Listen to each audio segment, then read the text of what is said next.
Ce este înierbare între rânduri? Unul dintre cele mai eficiente procedee de întreținere a vitalității solului în vii și livezi este înierbarea spațiului dintre rânduri.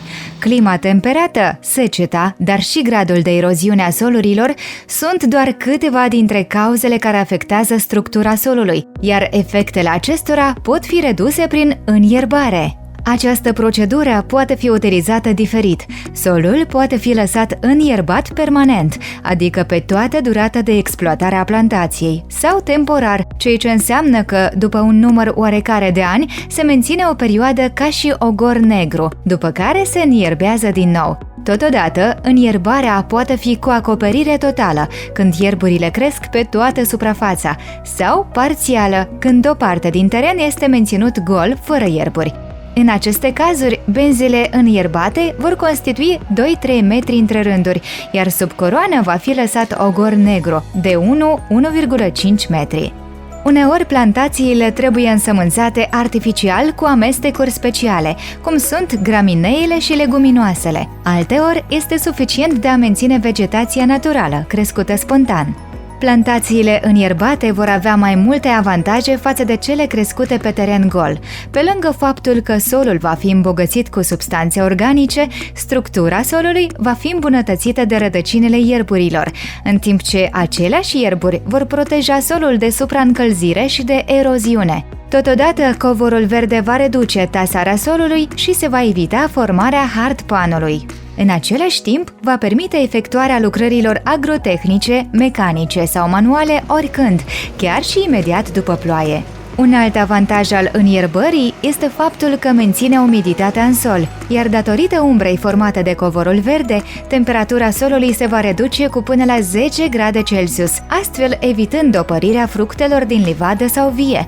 Este ușor de realizat și întreținut, reducând cantitatea de apă necesară irigării. La fel ca toate lucrările agrotehnice, procedeul de înierbare comportă și unele dezavantaje. În cazul nerespectării procedeilor tehnologice, cum ar fi cositul, scarificarea, pot apărea rozătoarele. În perioadele secetoase, fără irigare, apare concurența pentru apă și elementele nutritive dintre pomi și ierburile perene.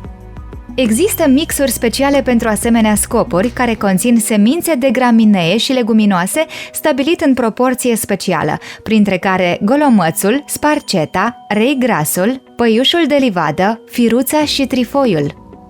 Perioadele optime de înierbare corespund cu începutul toamnei, în intervalul 10 septembrie-20 octombrie, sau începutul primăverii, în intervalul 10 februarie-30 martie, în cazul în care terenul a fost pregătit din toamnă. Lățimea benzii înierbate este de 2-3 metri, iar a benzii rândurilor 1 metru-1 metru și jumătate. Norma recomandată de semănat este de 100-120 de kg per hectar. Poate varia în funcție de perioada de semănat. Pentru întreținerea acestui covor verde se vor efectua lucrări de cosire repetată, de 4-6 ori, iar masa vegetală va fi împrăștiată sau folosită ca și mulci. Primăvara și toamna se vor efectua lucrări de scarificare pentru aerare. Experții recomandă ca înierbarea să fie efectuată din anul 2 de la înființarea plantației. La înierbarea parțială se pot utiliza amestecuri de îngrășăminte verzi pentru a asigura solul cu elementele nutritive necesare.